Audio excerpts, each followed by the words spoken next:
I didn't go to worship that night to meet God. I went there to prove that He wasn't there and that He doesn't care anything about me. That's just how my heart felt. But what happened within the next 2 hours, I still can't fully explain. But it wrecked me in the best possible way. Last week, I told you how I walked into the church angry at God. Today, I want to tell you what happened next and why this private moment meant more to me than any podium, victory, medal, title I have ever won.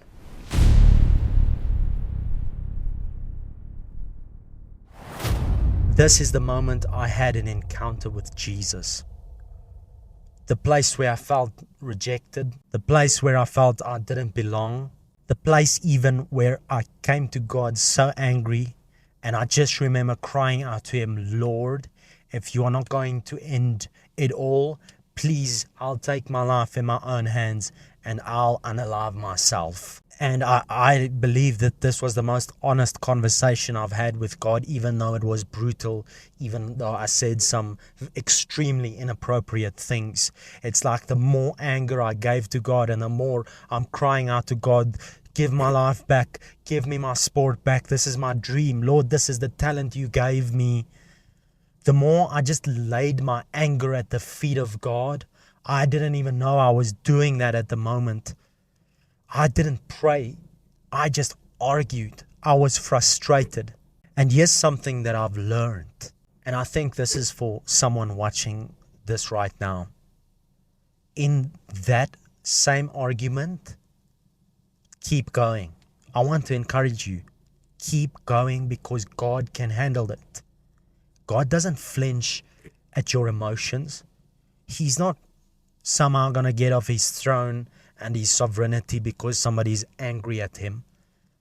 Be honest with Him. Like, I think that's one of the most precious conversations I've had with Him because it was real.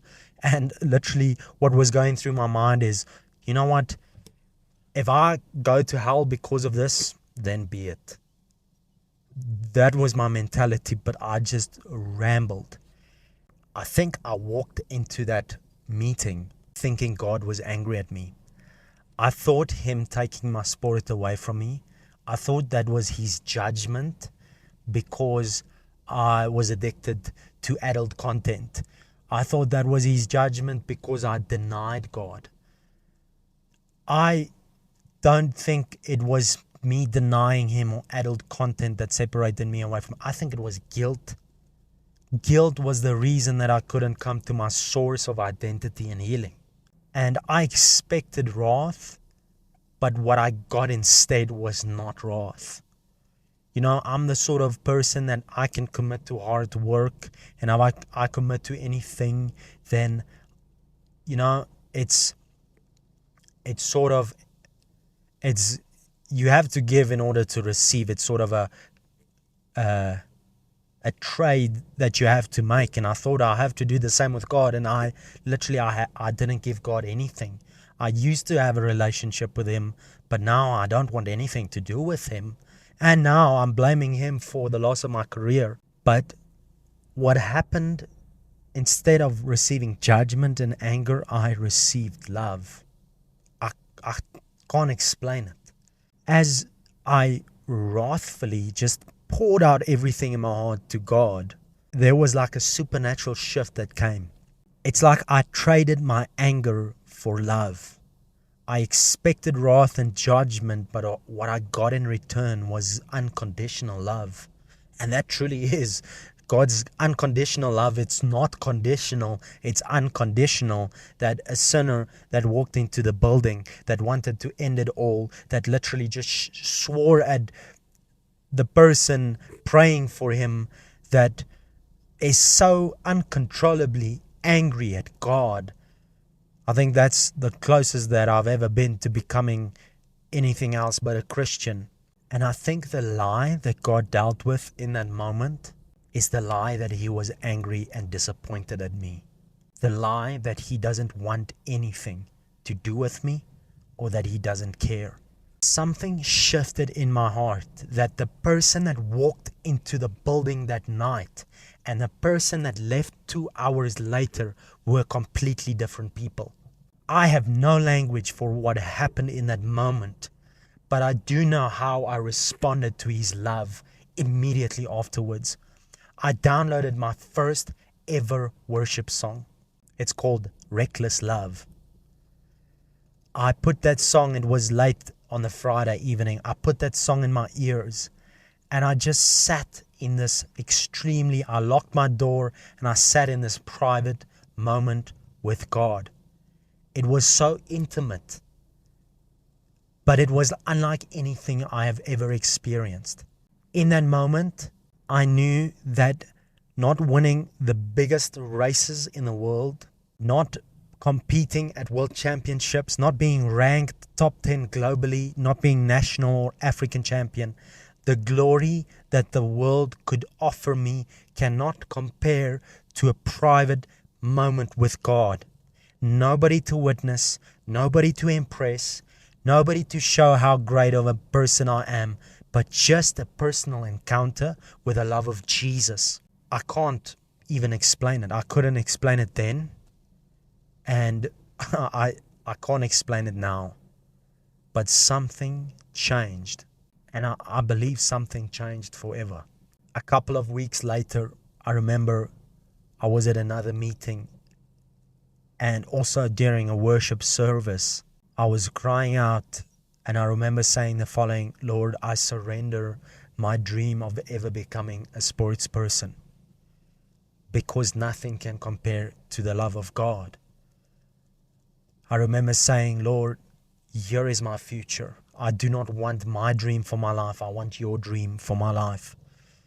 And today I realized that I actually was praying scripture when I said the following. I put my hands in the air and I said, here I am, send me. And it was just a conversation that I had with him. And I can promise you, God sent me. Within the next month, I felt like God is commissioning me into his work. I didn't really know what that meant.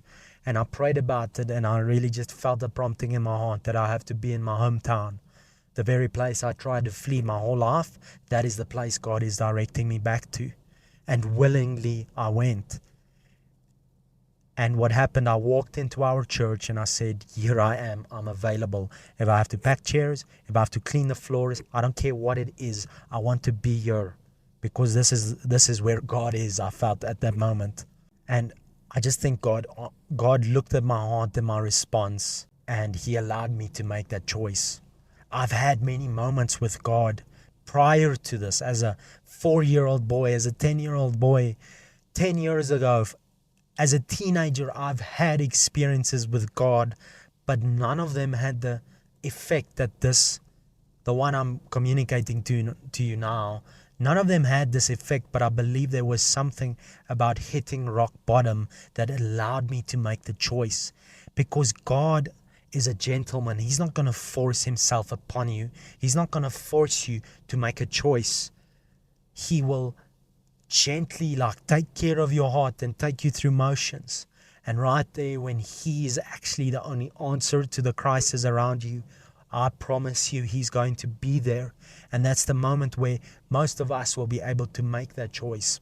And I did. Not because I'm special, not because I'm anything, just because I had a real moment with him. And I remember just after that camp where I said, Lord, send me. 3 weeks about later than that, I'm at the same youth church where I had my initial encounter with Jesus. And it's like God is highlighting a young kid to me. And I'm new to this Christian thing, and I walk up to this kid and I ask, hey, I really feel like God is highlighting you to me tonight, and can we talk? And he's like, yeah, sure. Let's make it short because I want to go play with my friends. And I think I'm just irritating this kid, but I know him. He's 14 at that stage, but I know him since he's 8. He used to be in my school, and I know his parents and his family, and he ends up saying words that shook me to the core. He said, I've been diagnosed with cancer 2 weeks ago, and the doctor said it's horrible, it's bad. And I got a fright. I didn't know what to do. I called the pastor, and we tried to look for the pastor, and he's nowhere to be found. And I thought to myself, well, I said, Lord, here I am, send me. I don't think my faith qualifies to pray for this, but let's take a chance at it. And what happened was there were two of his friends and myself. We started praying for him because I asked myself the question, what would Jesus do? Obviously, he would pray. He would heal the sickness. And I started praying this insecure prayer, and it's the first sick person I've ever prayed for in my life. So I'm new to this. I don't know what I'm doing. And I remember my hands were shaking out of fear, like, Lord, this is way out of my comfort zone. And I started praying for this kid. And I didn't really know what happened, but 2 weeks later, he almost tackled me to the floor out of excitement as he saw me. He screamed and said, hey, the doctor said there's nothing in my body. And I believe God performed a miracle that day. I believe that even in that moment, I was so moved because I realized that right now I could have been in Europe. I could have been racing my bike, and I would have built an idol. I would have built something to be my future. It would have been me, myself, and I. And I realized in that moment, circumstantially, everything is actually worse off than it used to be. But in my heart, I have Jesus, and I'm doing things that have eternal value. This moment meant more to me than anybody else. And doing God's work in this manner, experiencing His love at the same time, no podium, no victory, no dream contract could ever satisfy my heart as much as God did. And I'm speaking from a place of experience because I've walked that road. Getting saved was the most important event in my entire life. This encounter that I'm describing, nothing compares to it. But I also want to be honest with you. It was also the beginning of one of the hardest seasons I've ever walked through. Nobody warned me about this. They didn't warn me about what is going to come next. And that's exactly what I want to speak to you about in the next video that's coming next week. And if this episode touched you, if you experienced God's love or just something in you, I want to encourage you to share it with somebody. You might be the reason that they encounter what I have encountered or what you have encountered. I will see you guys next week. Goodbye.